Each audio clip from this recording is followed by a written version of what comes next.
Peace na! Tigil na ang gera dahil ang nanalo! Walang iba! Kundi si Kokoy.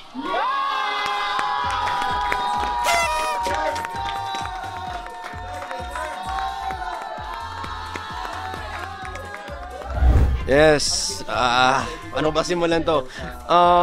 Siyempre, sobrang thankful ako bilang maging isang Ultimate Runner ngayong Season 2. Ang masasabi ko lang sa lahat ng mga co-runners ko, mahal na mahal ko kayo, maraming salamat at kung bakit meron ako ngayong character development, hindi dahil sa inyo yun kasi nakasuporta kayo sa lahat ng mga ginagawa at sinasabi ko palagi. At syempre sa lahat ng mga nanonood ngayon, ang masishare ko lang sa inyo, ang swerte, nasa sayo na yan. Pero ang para sa akin, mas malakas ang prayers. I love you all.